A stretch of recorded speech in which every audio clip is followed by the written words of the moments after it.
숟가락이 접시에 떨어지는 소리가 레스토랑 안에 울렸습니다. 서울 강남의 한 고급 레스토랑 손주 상견례 장소에서 두 할머니가 마주 앉아 있었습니다.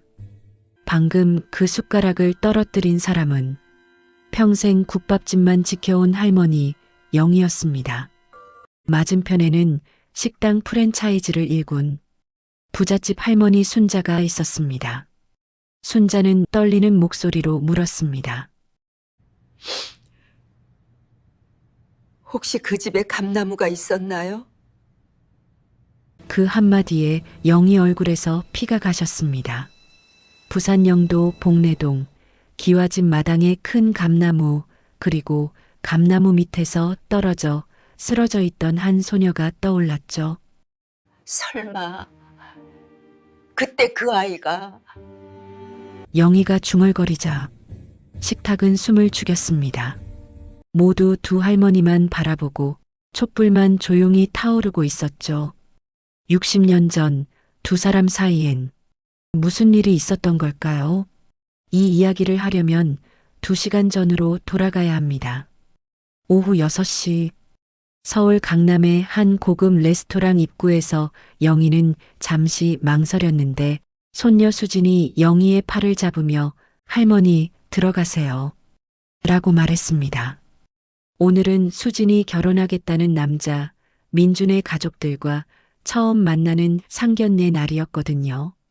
테이블에는 이미 상대 가족들이 앉아 있었고 깔끔한 정장을 입은 민준 아버지가 먼저 일어나 어서 오세요. 편하게 앉으세요. 라고 인사했습니다. 영희는 작은 목소리로 아이고 이렇게 좋은 데까지 오시게 해서 죄송합니다라고 대답했죠. 민준 어머니가 부드럽게 웃으며 뭐려 저희가 먼저 제안한 건데요. 여기 음식 괜찮아요라고 말했습니다. 영희는 맞은편에 앉은 순자를 힐끗 봤는데 차분한 표정으로 앉아있는 모습이 나이는 비슷해 보였지만 입고 있는 옷부터 분위기까지 달랐어요. 테이블 위에는 고급 요리들이 하나씩 나오기 시작했고 영희는 숟가락을 드는 것조차 조심스러웠습니다. 옆에 앉은 수진 엄마가 계속 영희의 눈치를 살폈죠. 신혼집은 저희가 준비해 놨습니다. 강남 쪽으로요. 민준 아버지가 말하자 영희는 놀란 표정으로 아이고 그렇게까지 하시면 저희가 면목이 없습니다라고 대답했습니다. 영희의 말투를 들은 순자가 고개를 살짝 들었는데 그 억양이 익숙했거든요. 순자는 잠시 영희를 바라보다가 조심스럽게 실례지만 혹시 부산 출신이세요? 라고 물었습니다. 영희는 고개를 끄덕이며 네, 부산에서 태어나서 평생 살았어요. 자식들 다 키우고 나서 서울로 올라왔습니다라고 대답했죠. 순자의 눈빛이 조금 변했습니다. 그러셨어요? 저도 부산에 추억이 있어요. 순자가 말을 이었는데 목소리에 뭔가 무게가 실렸어요. 어릴 때 전쟁 후에 부산에 있었거든요. 영희의 손이 잠깐 멈췄습니다. 그러셨어요? 힘드셨겠어요. 영도 쪽이었는데 그때 정말 힘든 시절이었죠. 순자의 말에 영희의 심장이 조금 빨라졌습니다. 저희 집이 영도였어요. 영희가 대답하자 순자가 천천히 고개를 들었고 두 사람의 눈이 마주쳤죠. 어디쯤이셨어요? 순자의 목소리가 떨렸습니다. 복내동이었습니다. 순자의 숨이 잠깐 멎은 것 같았고 하지만 애써 침착하게 복내동. 그때 그쪽에 큰 집들이 많았죠? 라고 물었습니다. 네, 저희 집도 그때는 좀 컸어요. 할아버지가 땅을 좀 가지고 계셨거든요. 영희가 대답하자 순자의 손이 테이블 위에서 살짝 떨렸습니다. 전쟁 고아들이 많았을 텐데. 네, 저희 집 앞에도 많이 있었어요. 할아버지가 도와주시려고 애쓰셨죠. 영희가 말하자 순자의 눈에 눈물이 살짝 맺히기 시작했고 양가 사람들은 여전히 다른 이야기를 나누고 있었지만 순자는 영희만 바라보고 있었습니다. 순자가 떨리는 목소리로 혹시 그 집에 감나무가 있었나요? 라고 물었습니다. 영희의 얼굴이 굳었습니다. 마당에 큰 감나무가 있고 그 밑에 우물이 있었던 쨍그랑 영희의 손에서 숟가락이 떨어져 접시에 부딪혔고 레스토랑 안에 울리는 소리가 유난히 크게 들렸습니다. 영희는 순자를 똑바로 바라봤고 순자의 눈에서 눈물이 흘러내리기 시작했습니다. 설마 그때 그 아이가 영희가 떨리는 목소리로 중얼거렸고 순자는 대답 대신 천천히 고개를 끄덕였습니다. 민준과 수진, 양가 부모들이 완전히 얼어붙은 표정으로 두 할머니를 바라봤지만 무슨 일인지 아무도 몰랐습니다. 촛불만 조용히 타오르고 있었습니다. 침묵이 흘렀습니다. 3개월 전 8월 어느 날 서울 마포구 낡은 상가 건물 1층에 자리한 영인의 국밥집에는 오전 10시가 넘자 점심 손님들이 하나둘 들어오기 시작했습니다. 주방에서는 영희가 국물 냄비를 저었는데 75세의 허리는 굽었지만 손놀림만큼은 여전히 빨랐거든요. 할머니, 국밥 2개요. 카운터에서 손녀 수진이 주문을 받으며 소리쳤고 영희는 고개를 끄덕이며 국밥 2그릇을 뚝딱 담아냈습니다. 이 가게는 영희가 30년 전 서울로 올라와 시작한 곳이었는데 부산에서 평생을 살다가 자식들이 다 서울로 올라가자 영희도 따라 올라왔죠. 처음엔 남의 가게에서 일하다가 조금씩 돈을 모아 이 작은 가게를 차렸습니다. 월세는 80만 원이었고 한 달에 국밥을 팔아 남는 돈은 200만 원 정도였는데 여기서 월세를 빼고 재료비를 빼고 수진 엄마와 함께 생활비를 쓰면 남는 건 거의 없었습니다. 하지만 영희는 불평하지 않았는데 손녀 수진만 잘 크면 그걸로 충분했거든요. 수진은 28세로 작은 회사에 다니는 직장인이었는데 아침에 출근하기 전 할머니 가게에 들러 설거지를 돕고 퇴근 후에도 저녁 장사를 도왔습니다. 수진 엄마는 50대 중반으로 근처 마트에서 파트타임으로 일했는데 남편과 일찍 헤어진 후 딸 하나를 키우느라 고생했지만 영희가 있어서 버틸 수 있었죠. 오후 2시 손님들이 빠져나가고 가게가 조용해지자 영희는 앞치마를 벗으며 의자에 앉았는데 허리가 쑤셨습니다. 할머니, 물 드세요. 수진이 물컵을 내밀었고 영희는 고맙다는 듯 웃으며 물을 받았습니다. 수진아, 너 요즘 피곤해 보이는데 괜찮니? 아니에요, 괜찮아요. 수진이 웃으며 대답했지만 뭔가 말하고 싶은 게 있는 표정이었고 영희는 손녀를 가만히 바라보며 뭔가 할 말 있지? 라고 물었습니다. 수진이 잠시 망설이다가 입을 열었습니다. 할머니, 저 사실은요. 응? 남자친구 있어요. 영희의 눈이 커졌습니다. 어머, 그래? 언제부터? 1년 됐어요. 회사 동기인데 좋은 사람이에요. 수진의 얼굴이 조금 붉어졌고 영희는 기쁜 표정으로 손녀의 손을 잡으며 그래, 그래. 그럼 이제 결혼 생각도 하는 거야? 라고 물었습니다. 수진이 고개를 끄덕였습니다. 네. 그래서 상견례를 하려고 하는데 수진의 목소리가 작아졌습니다. 근데 할머니, 저 걱정되는 게 있어요. 뭐가? 민준이네. 그러니까 남자친구네 집이 좀 잘 사는 편이에요. 영희의 표정이 조금 굳었습니다. 얼마나? 민준이 할머니가 식당 사업을 하셨대요. 프랜차이즈로 크게. 이름이 성실푸드라고. 영희는 들어본 적이 있었는데 동네 곳곳에 있는 식당 체인점이었거든요. 그 정도면 재벌은 아니어도 부자네. 네. 그래서 제가 걱정이에요. 상견례 할 때 할머니랑 엄마가 너무 부담스러우실까봐. 수진이 조심스럽게 말했습니다. 영희는 잠시 말이 없었는데 평생 검소하게 살아왔고 손이 거칠고 옷도 화려하지 않은 자신이 그런 집안 사람들 앞에 서는 모습이 떠올랐습니다. 하지만 영희는 곧 고개를 들었습니다. 걱정 마라. 할머니가 가난해도 우리가 부끄러울 건 하나도 없어. 할머니, 내가 좋아하는 사람이면 우리도 만나야지. 당당하게. 영희가 손녀의 손을 꽉 잡았고 수진의 눈에 눈물이 글썽였습니다. 고마워요, 할머니. 그런데 상견례는 언제 하는데? 다음 달이요. 민준이네에서 강남 쪽 레스토랑으로 예약했대요. 강남. 레스토랑. 영희는 속으로 한숨을 쉬었는데 평생 그런 곳에 가본 적이 없었거든요. 하지만 손녀 앞에서는 내색하지 않았습니다. 그래, 알았어. 할머니가 옷이라도 하나 새로 사 입어야겠네. 할머니, 괜찮아요. 편한 옷 입으세요. 아니야, 그래도 예의는 갖춰야지. 영희는 웃으며 말했지만 마음 한켠이 무거웠습니다. 저녁, 가게 문을 닫고 수진 엄마가 들어왔습니다. 엄마, 들었어요? 수진이 결혼한대요. 수진 엄마도 기쁜 표정으로 말했지만 곧 걱정이 섞인 얼굴이 됐어요. 근데 엄마, 상견례가 부담스러워요. 상대 집안이 잘 산다잖아요.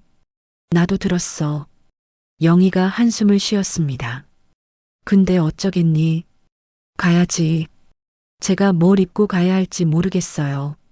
나도 평생 그런 데 안 가봤는데.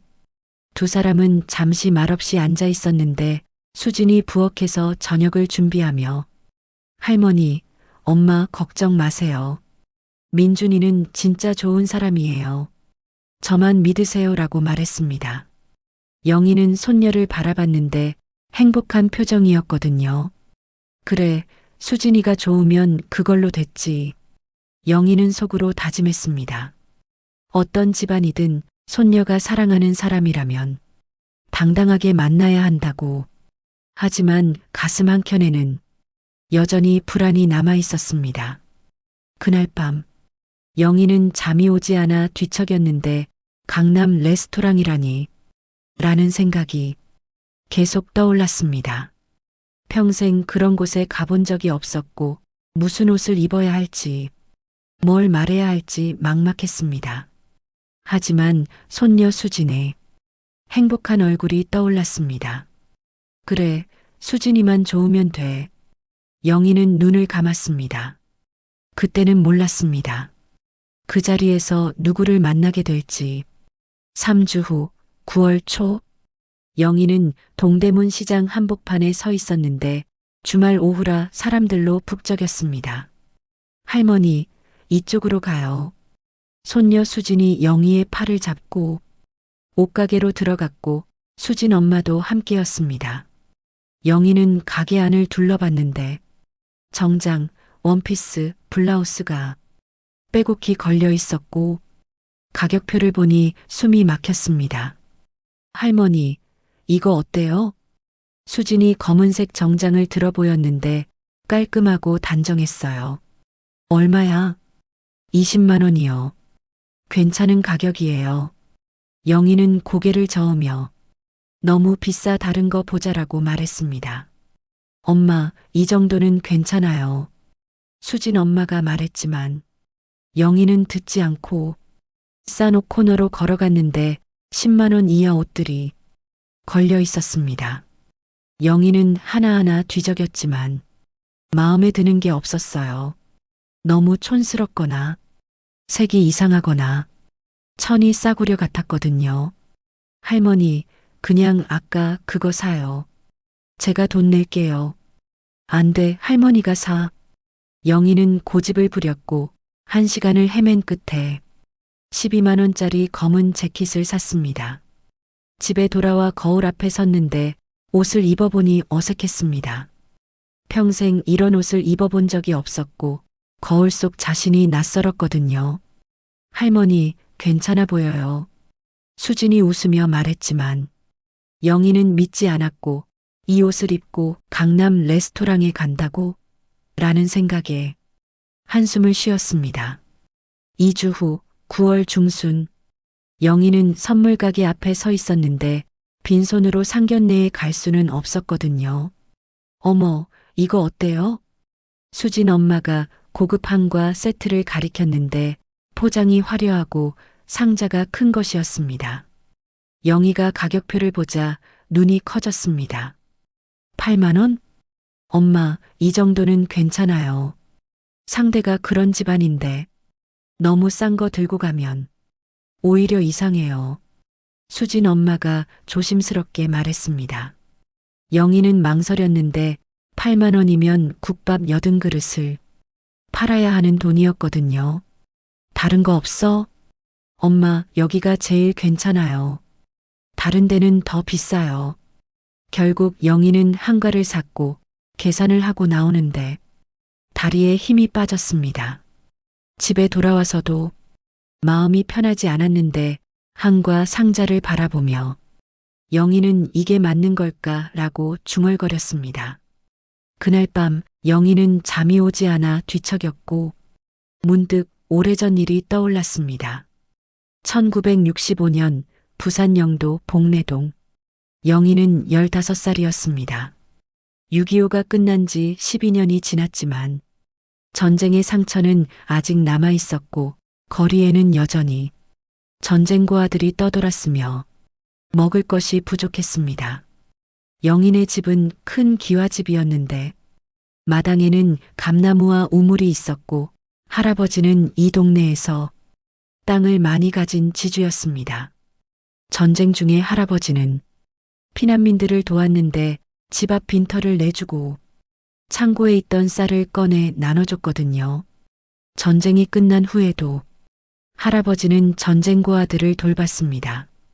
거리를 떠도는 아이들에게 밥을 주고 옷을 주었는데 영희는 매일 아침 큰 솥에 죽을 끓였고 거리의 아이들에게 한 그릇씩 날랐습니다. 처음엔 10명이었던 아이들이 20명, 30명으로 늘어났고 창고의 쌀이 빠르게 줄어들었습니다. 할아버지는 땅을 팔기 시작했는데 전쟁 고아들을 도우려고였습니다. 할아버지, 우리 재산이 다 없어져요. 영희 아버지가 걱정했지만 할아버지는 사람이 죽어가는데 땅이 뭐가 중요한가라고 고집을 부렸습니다. 그렇게 몇 년이 지났고 창고는 텅 비었으며 땅도 많이 팔렸습니다. 영희네 집도 점점 가난해졌습니다. 어느 겨울밤 쿵 마당에서 이상한 소리가 났고 영희는 이불을 박차고 일어났습니다. 뭐야? 영희가 마루로 나가 마당을 내려다봤는데 감나무 밑에 누군가 쓰러져 있었습니다. 영희는 신발도 제대로 신지 않고 뛰어내려갔고 달빛 아래 한 소녀가 보였는데 머리에서 피가 흐르고 있었습니다. 어머, 할머니. 영희가 집 안으로 소리쳤고 할머니가 등잔을 들고 뛰어나왔습니다.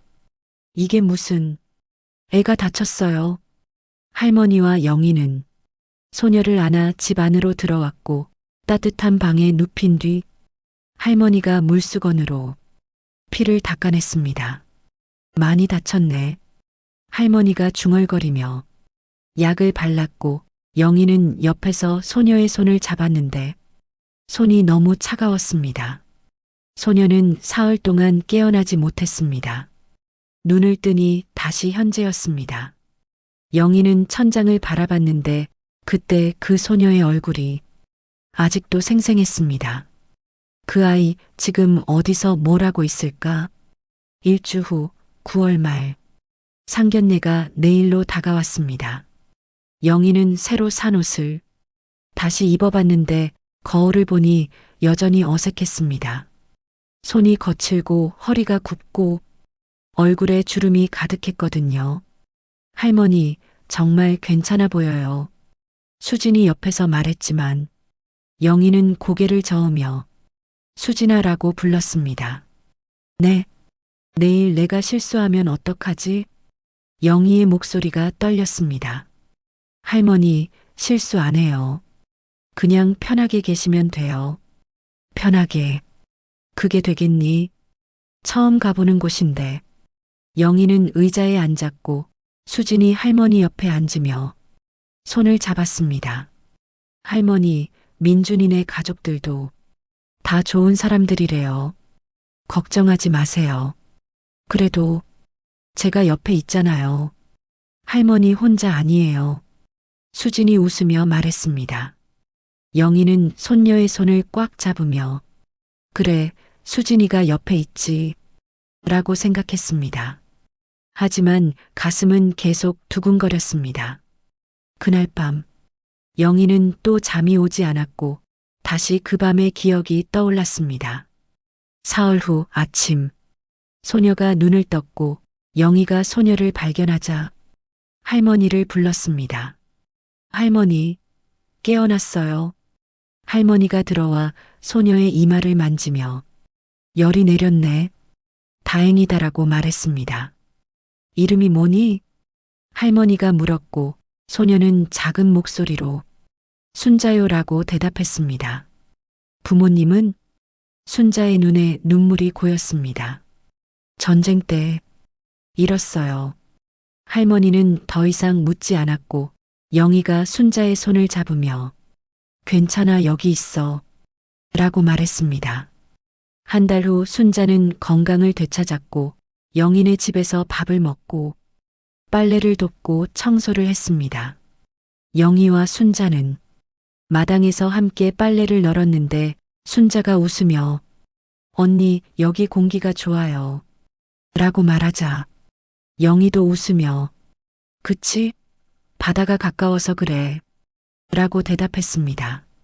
하지만 순자는 점점 무언가를 눈치채기 시작했습니다. 창고에 들어갔을 때 쌀독이 거의 비어 있었고 저녁 밥상에 오르는 반찬이 점점 줄어들었으며 할아버지와 아버지가 밤마다 한숨 쉬는 소리가 들렸거든요. 어느 날 저녁 순자는 부엌에서 할머니와 영희 어머니가 나누는 대화를 들었습니다. 이번 달 쌀값은 어떻게 마련해요? 땅을 조금 더 팔아야 할 것 같아요. 순자는 가슴이 철렁 내려앉았습니다. 내 때문에 이 집이 더 가난해지는 거야.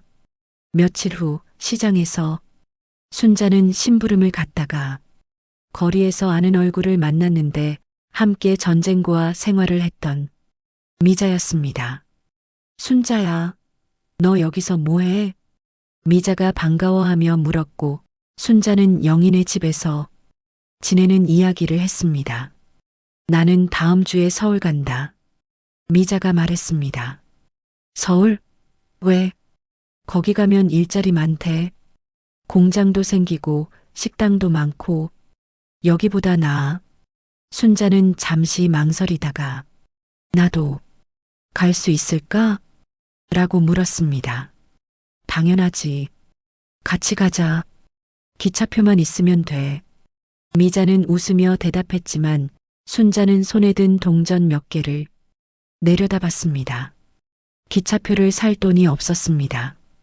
그날 밤 순자는 잠을 이루지 못하고 천장만 바라봤는데 미자의 말이 계속 떠올랐습니다.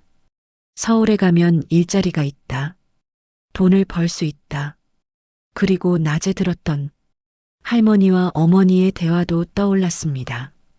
땅을 또 팔아야 한다. 순자는 눈을 감았습니다. 나 때문에 이 집이 힘들어진다. 내가 떠나야 해. 하지만 마음 한켠이 아팠습니다. 언니한테 어떻게 말하지 할머니한테는 순자는 이불을 뒤집어 쓰고 울었습니다. 사흘 후 새벽 순자는 결심했습니다. 몰래 떠나기로 했습니다. 인사를 하면 못 갈 것 같았고 말리면 못 떠날 것 같았거든요. 새벽 4시쯤 순자는 조용히 일어나 짐을 챙겼는데 가진 게 없어서 작은 보따리 하나면 충분했습니다. 방문을 열고 마루로 나갔을 때 심장이 빠르게 뛰었습니다. 대문까지 가는 마당이 길게 느껴졌고 감나무 그림자가 달빛 아래 길게 드리워져 있었습니다. 순자는 대문 앞에 섰습니다. 손을 들어 빗장을 열려는 순간 순자야. 뒤에서 목소리가 들렸습니다. 순자는 깜짝 놀라 돌아봤는데 마루에 영희가 앉아 있었습니다. 대문 앞 이별. 언니. 순자의 목소리가 떨렸습니다. 영희는 천천히 일어나 순자에게 다가왔고 손에 작은 보자기를 들고 있었습니다. 너 갈 것 같았어. 영희가 조용히 말했습니다. 어떻게? 미자 만났다며 며칠 전에. 영희는 웃으며 말했는데 눈가가 촉촉했습니다. 그때부터 알았어. 내 표정 보니까. 순자는 고개를 숙였습니다. 언니 미안해요. 괜찮아. 이해해.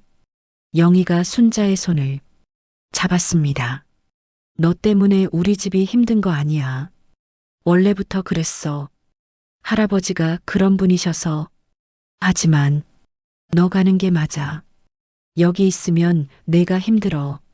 영희는 순자 손에 보자기를 쥐어줬습니다. 이거 가져가. 순자가 보자기를 열자 안에 놀이개가 들어있었고 달빛 아래 은은하게 빛났습니다. 이게 뭐예요? 우리 할머니 거야. 팔아서 기차표 사고 남은 돈으로 밥 먹고. 순자는 고개를 저으며 안 돼요. 이런 거 받을 수 없어요. 라고 말했지만 영희는 순자 손을 꽉 쥐었습니다.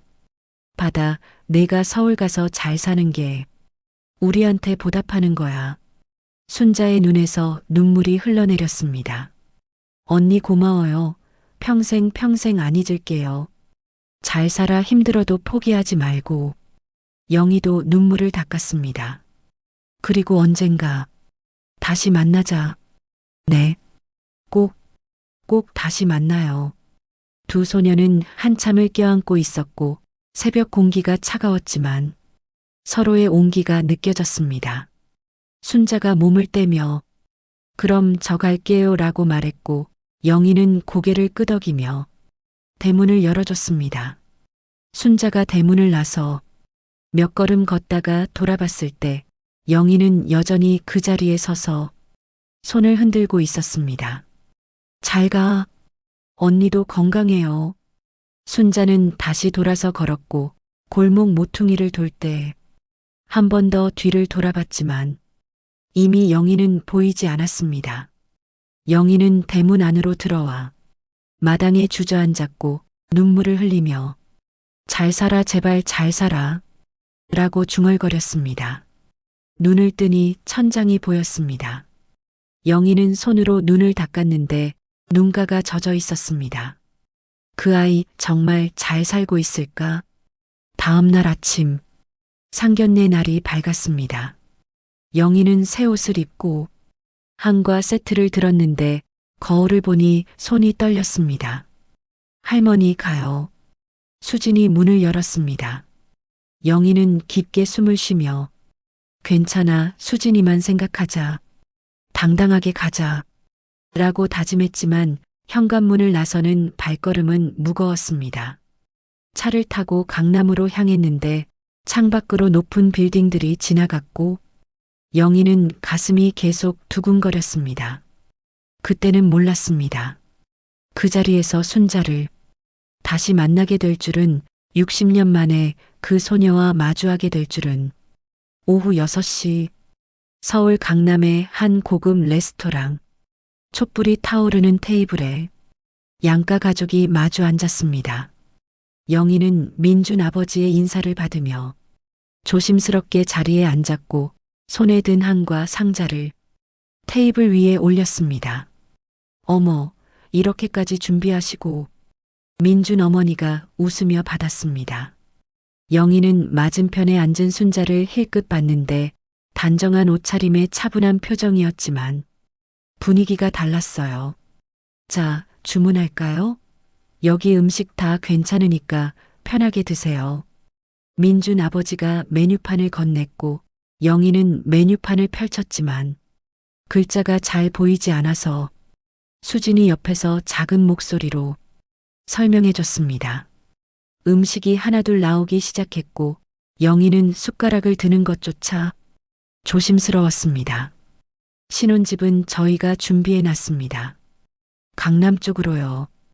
민준 아버지가 말하자 영희는 놀란 표정으로 아이고, 그렇게까지 하시면 저희가 면목이 없습니다라고 대답했습니다. 그때 순자가 고개를 살짝 들었는데 영희의 억양이 귀에 익었거든요. 순자는 잠시 영희를 바라보다가 조심스럽게 실례지만 혹시 부산 출신이세요? 라고 물었습니다. 영희는 고개를 끄덕이며 네, 부산에서 태어나서 평생 살았어요. 자식들 다 키우고 나서 서울로 올라왔습니다라고 대답했죠. 순자의 눈빛이 조금 변했고 손에 든 포크가 살짝 멈췄습니다. 그러셨어요? 저도 부산에 추억이 있어요. 순자가 말을 이었는데 목소리에 뭔가 무게가 실렸어요. 어릴 때 전쟁 후에 부산에 있었거든요. 영희의 손이 잠깐 멈췄습니다. 그러셨어요? 많이 힘드셨겠어요. 영도 쪽이었는데 그때 정말 힘든 시절이었죠. 순자의 말에 영희의 심장이 조금 빨라졌습니다. 저희 집이 영도였어요.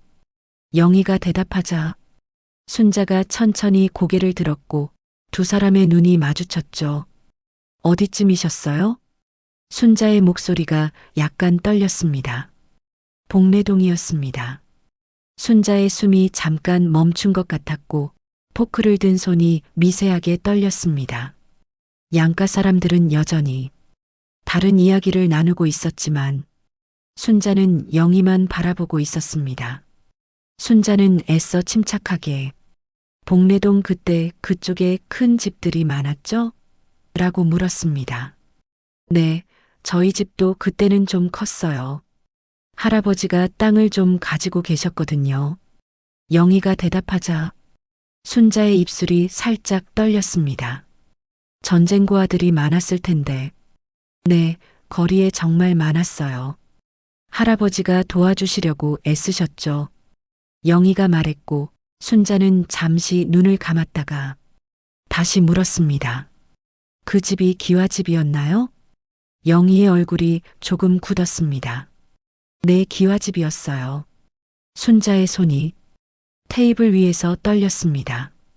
혹시 그 집에 감나무가 있었나요? 쨍그랑 영희의 손에서 숟가락이 떨어져 접시에 부딪혔고 레스토랑 안에 울리는 소리가 유난히 크게 들렸습니다. 양가 가족들의 대화가 멈췄고 모두가 두 할머니를 바라봤습니다. 영희는 순자를 똑바로 바라보며 입술을 떨었습니다. 마당에 큰 감나무가 있었어요. 순자의 눈에 눈물이 맺히기 시작했습니다. 그 밑에 우물도 있었나요? 영희의 목소리가 떨렸습니다. 네, 있었어요. 어떻게 아세요? 순자는 잠시 말을 멈췄다가 눈물을 닦고 천천히 입을 열었습니다. 저는 1965년 겨울에 그 집에 갔었어요. 영희의 얼굴이 창백해졌습니다. 전쟁 때 부모님을 잃고 거리를 떠돌았어요. 그때 저는 14살이었고 며칠을 굶었어요. 순자의 목소리가 끊겼습니다. 그날 밤 배가 너무 고파서 순자는 잠시 숨을 고르고 다시 말했습니다. 담을 넘었어요. 눈물이 순자의 볼을 타고 흘러내리기 시작했습니다. 영희의 손이 떨렸습니다. 감나무가 보였거든요. 감을 따려고 올라갔는데 가지가 부러졌나요? 영희가 떨리는 목소리로 물었습니다. 순자는 놀란 표정으로 영희를 바라봤고 눈물이 계속 흘렀습니다. 어떻게 아세요? 영희의 눈에서도 눈물이 흘러내리기 시작했습니다. 쿵 소리가 났어요. 밤중에. 저는 그 소리를 들었어요. 영희의 목소리가 떨리며 이어졌습니다. 뛰어나가 보니 감나무 밑에 한 아이가 쓰러져 있었어요. 머리에서 피가. 순자는 두 손으로 얼굴을 가렸고 어깨가 떨렸습니다. 그 아이가 저였어요. 테이블 위에 촛불이 흔들렸습니다. 민준과 수진, 양가 부모들이 완전히 얼어붙은 표정으로 두 할머니를 바라봤지만 아무도 말을 하지 못했습니다. 영희는 순자를 바라보며 그때 그 아이가 정말 이라고 중얼거렸습니다. 네, 저예요. 저였어요. 순자가 울면서 고개를 끄덕였습니다. 할머니가 저를 살려주셨어요. 영희 언니가 저를 안고 들어가서 할머니가 약을 발라주시고 사흘 동안 영희는 손으로 입을 막았고 눈물이 쏟아졌습니다. 순자라고 이름이. 네, 맞아요. 제 이름이 순자예요. 두 사람은 말없이 서로를 바라봤고 60년이라는 시간이 한순간에 무너졌습니다. 민준 어머니가 조심스럽게 어머니 이게 도대체라고 물었지만 순자는 대답하지 못하고 눈물만 흘렸습니다. 영희도 말을 잇지 못하고 손으로 눈을 닦으며 고개를 숙였습니다. 수진이 할머니의 어깨를 잡으며 할머니, 괜찮으세요?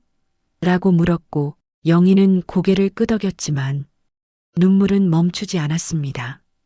잠시 침묵이 흘렀습니다. 순자가 먼저 입을 열었습니다. 영희 씨 다시 만날 수 있을까요? 순자가 떨리는 목소리로 물었습니다. 저는 할 말이 너무 많아요. 60년 동안 하고 싶었던 말들이. 영희는 눈물을 닦으며 고개를 끄덕였습니다. 저도요. 저도 궁금했어요. 그 아이가 어떻게 살았는지. 제 번호 드려도 될까요? 그럼요. 저도 꼭 다시 만나고 싶어요. 두 사람은 떨리는 손으로 전화번호를 교환했고 양가 가족들은 여전히 무슨 일인지 정확히 몰랐지만 무언가 큰 일이 벌어졌다는 것만은 알 수 있었습니다. 상견례는 그렇게 끝났고 촛불만 조용히 타오르고 있었습니다. 집으로 돌아오는 차 안에 서서 영희는 창밖을 바라봤는데 눈물 자국이 아직 남아 있었습니다. 할머니, 정말 그 할머니가 맞아요? 수진이 조심스럽게 물었고 영희는 고개를 끄덕였습니다. 그래, 맞는 것 같아. 감나무, 담, 그 모든 게 일치해. 세상에.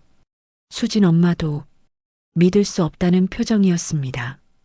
60년 만에 이렇게 다시 만나다니. 영희는 손으로 가슴을 눌렀는데 심장이 아직도 빠르게 뛰고 있었거든요. 정말 그 아이가 맞을까? 영희는 생각했습니다. 확실하게 알 수 있는 방법이 있을까? 그때 순자의 마지막 말이 떠올랐습니다. 다시 만나요, 꼭. 영희는 휴대폰을 꺼내 순자의 번호를 바라봤습니다. 다시 만나서 그때 일을 자세히 얘기해야겠어. 영희는 속으로 다짐했습니다. 그리고 놀이개. 영희는 문득 생각했습니다. 그때 내가 놀이개를 줬지. 새벽에 대문 앞에서 팔아서 서울 가는 표 사라고. 영희는 눈을 감았습니다. 만약 순자가 그 놀이개를 기억하고 있다면 그럼 확실하겠지. 이제 이 일은 더 이상 우연으로 넘길 수 없었습니다. 60년 전 그날 새벽의 진실을 확인해야 했고 그 아이가 정말 순자가 맞는지 그리고 그 후 어떻게 살아왔는지 알아야 했습니다. 영희는 창밖을 바라보며 생각했습니다. 다시 만나야 해. 모든 걸 확인해야 해. 일주일이 지났습니다. 영희는 서교동 근처 작은 찻집 앞에 서 있었는데 순자가 먼저 제안한 장소였습니다. 조용한 곳에서 이야기하고 싶어요라는 문자를 받았을 때 영희는 손이 떨렸거든요. 찻집 안으로 들어가니 순자가 이미 창가 자리에 앉아 있었고 영희를 보자 일어나며 오셨어요 라고 말했습니다. 늦지 않았죠? 영희가 조심스럽게 물었고 순자는 고개를 저으며 아니에요. 제가 일찍 왔어요. 앉으세요 라고 대답했습니다. 두 사람은 마주 앉았고 창밖으로 햇살이 들어와 테이블 위를 비쳤습니다. 잠시 침묵이 흘렀는데 둘 다 뭐부터 말해야 할지 몰랐거든요. 차가 나왔습니다. 순자가 먼저 입을 열었습니다. 영희 씨 지난주에 정말 놀랐어요. 순자의 목소리가 떨렸습니다. 저도요, 꿈만 같았어요. 영희도 떨리는 목소리로 대답했습니다. 순자는 잠시 차를 바라보다가 고개를 들었습니다. 영희 씨, 정말 제가 맞는지 확인하고 싶어서요. 혹시 제가 착각한 건 아닌가 싶어서. 저도 그래요. 계속 생각했어요. 정말 그 아이가 맞을까? 영희가 고개를 끄덕였습니다. 순자가 천천히 입을 열었습니다. 그날, 제가 기억하는 걸 말씀드려도 될까요? 네, 말씀하세요. 순자는 잠시 눈을 감았다가 말을 시작했습니다. 1965년 겨울이었어요. 12월 끝 무렵 부산 영도였죠. 영희의 손이 살짝 떨렸습니다. 저는 그때 14살이었고 엄마를 잃은 지 오래됐어요. 거리를 떠돌아다녔죠. 순자의 목소리가 작아졌습니다. 그날 밤 사흘을 굶었어요. 배가 너무 고파서 기와집 담장이 보였는데 담을 넘었어요. 마당에 감나무가 있었거든요. 영희는 숨을 죽이고 들었습니다. 큰 감나무였어요. 올라갔는데 가지가 부러졌어요. 감나무. 영희가 중얼거렸습니다. 쿵 소리가 나면서 그 다음은 기억이 안 나요. 순자가 눈을 감았습니다. 깨어났을 때 따뜻한 방이었어요. 할머니가 옆에 계셨고 어린 소녀가 제 손을 잡고 있었어요. 순자가 눈물을 닦았습니다. 그 아이가 저를 발견해서 데리고 왔다고 할머니가 그러셨어요. 영희는 손으로 입을 막았습니다. 맞아요. 제가 발견했었어요. 두 사람은 서로를 바라봤고 눈물이 흘렀습니다. 혹시? 영희가 떨리는 목소리로 물었습니다. 우물도 기억하세요? 감나무 옆에. 순자의 눈이 커졌습니다. 네, 맞아요. 우물이 있었어요. 두레박이 있었고 대문은 어떤 색이었는지 기억하세요? 낡았어요. 페인트가 벗겨져서. 영희는 눈물을 흘리며 고개를 끄덕였습니다. 맞아요. 할아버지가 피난민들 도우시느라 집이 점점 낡아갔어요. 순자도 눈물을 흘렸습니다. 저는 사흘 동안 깨어나지 못했어요. 네, 열이 너무 심했어요. 저는 정말 무서웠어요. 영희가 말했습니다. 깨어나서 할머니가 이름을 물으셨어요. 저는 순자라고. 그때부터 우리 집에서 지냈죠. 영희가 웃으며 말했습니다. 같이 빨래도 하고 밥도 먹고. 네, 영희 언니. 순자가 처음으로 언니라고 불렀고 영희의 눈에서 눈물이 쏟아졌습니다. 순자야. 영희도 처음으로 이름을 불렀습니다. 두 사람은 잠시 말없이 울었습니다. 한참 후 순자가 눈물을 닦고 말했습니다. 언니, 그날 새벽 기억하세요? 영희의 심장이 빠르게 뛰기 시작했습니다. 새벽? 제가 몰래 떠나려고 했어요. 인사도 안 하고. 순자가 눈물을 흘리며 말했습니다. 하지만 대문 앞에서 언니가 나타났어요. 영희의 눈에도 눈물이 맺혔습니다. 알았어. 며칠 전부터 순자가 곧 갈 거라고. 순자는 가방에서 작은 천보자기를 꺼냈습니다. 낡고 빛바랜 천이었지만 정성스럽게 접혀 있었고 순자는 떨리는 손으로 천을 펼쳤습니다. 그 안에 놀이개가 있었습니다. 은빛 장식에 붉은 매듭이 달린 놀이개였는데 60년이 지났지만 여전히 아름다웠습니다. 영희는 숨이 멎었습니다. 손이 떨렸습니다. 눈물이 쏟아졌습니다. 이게. 영희의 목소리가 나오지 않았습니다.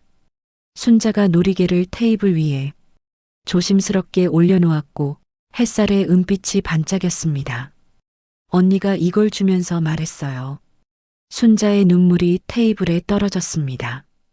팔아서 기차표 사라고, 서울 가서 새로 시작하라고, 영희는 놀이개를 바라보며 눈물을 흘렸습니다. 하지만 저는 팔 수가 없었어요. 순자의 어깨가 떨렸습니다. 서울역에 도착해서 손에 들고 있었어요. 팔려고 전당포도 찾아갔어요. 하지만 못 팔았어요. 순자는 놀이개를 쓰다듬었습니다. 이걸 팔면 언니를 잊어버릴 것 같았어요. 그 집을, 할머니를 다 잊어버릴 것 같았어요. 영희는 순자의 손을 잡았습니다. 그래서 60년 동안 간직했어요. 순자가 울면서 말했습니다. 힘들 때마다 이걸 보면서 버텼어요.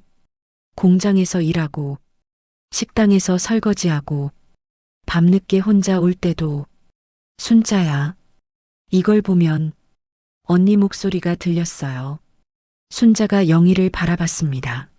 언니가 그날 새벽에 말했잖아요. 잘 살아. 힘들어도 포기하지 말고. 라고. 영희는 눈물을 흘리며 고개를 끄덕였습니다.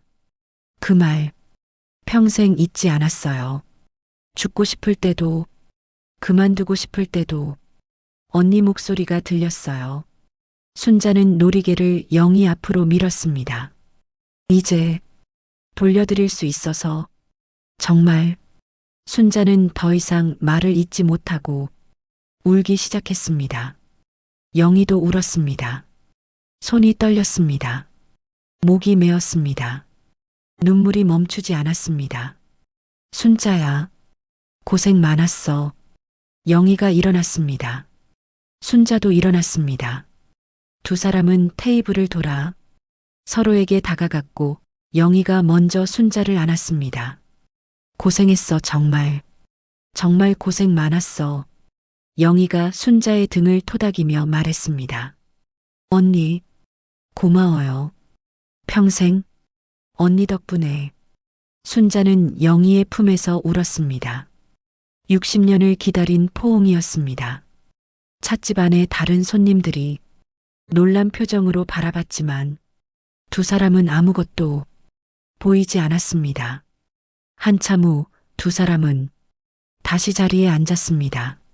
순자가 눈물을 닦으며 말했습니다. 언니, 제가 하고 싶은 말이 있어요. 뭔데? 저는 언니네 집 덕분에 여기까지 왔어요. 그 은혜를 갚고 싶어요. 영희는 고개를 저었습니다. 갚을 거 없어.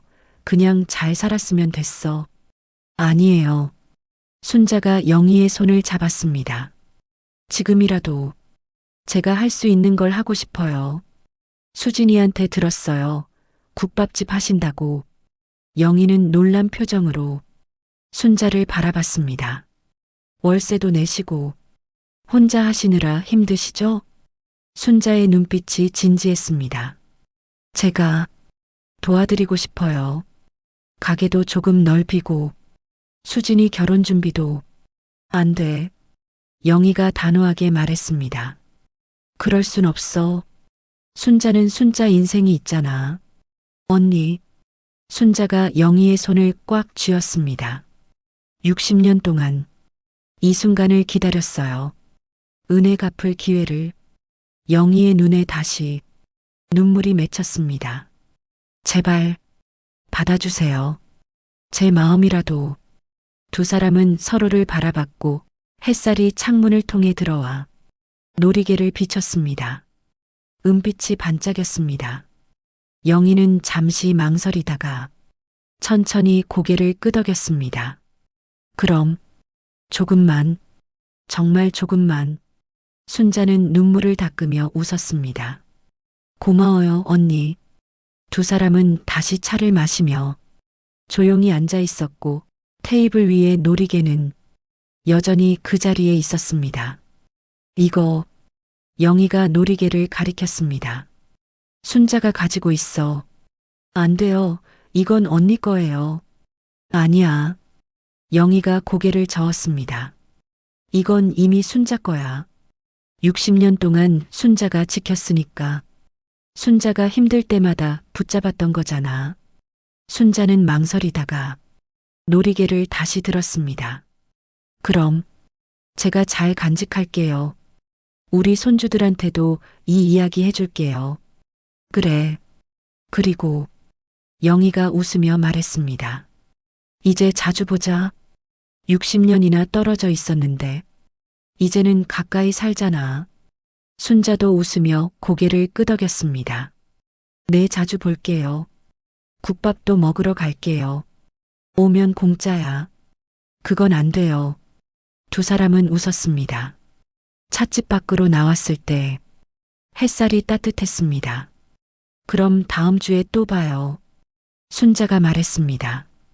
응, 다음 주에. 영희가 손을 흔들었고 순자도 손을 흔들며 걸어갔습니다. 영희는 순자의 뒷모습을 바라보다가 문득 60년 전 새벽이 떠올랐습니다. 대문 밖으로 걸어가던 어린 순자의 뒷모습이 겹쳐졌고 그때는 언제 다시 만날지 몰랐지만 지금은 알았습니다. 이제 다시는 떨어지지 않을 것이라는 걸. 영희는 가슴에 손을 얹었습니다. 심장이 따뜻했습니다. 그로부터 석 달이 지났습니다. 2월 초 마포구 영희의 국밥집이었습니다. 오후 2시쯤 손님이 뜸한 시간이었는데 영희는 주방에서 설거지를 하고 있었습니다. 그때 문이 열리는 소리가 들렸고 영희가 돌아보니 순자가 환하게 웃으며 들어오고 있었습니다. 어서 와, 순자야. 영희가 반갑게 말하자 순자는 손에 든 보자기를 들어 보이며 언니 바빠요? 라고 물었습니다. 아니, 지금 한가해. 앉아. 순자는 구석자리에 앉았고 영희가 물수건을 가져다 줬습니다. 순자가 보자기를 푸니까 안에 반찬통이 여러 개 들어 있었는데 정갈하게 담긴 나물과 조림이 보였습니다. 우리 식당에서 만든 거예요. 언니 혼자 계시니까 챙겨 드시라고 가져왔어요. 아이고, 이런 것까지. 영희가 손을 저었지만 순자는 웃으며 받아요, 언니. 제가 하고 싶어서 하는 거예요. 라고 말했습니다.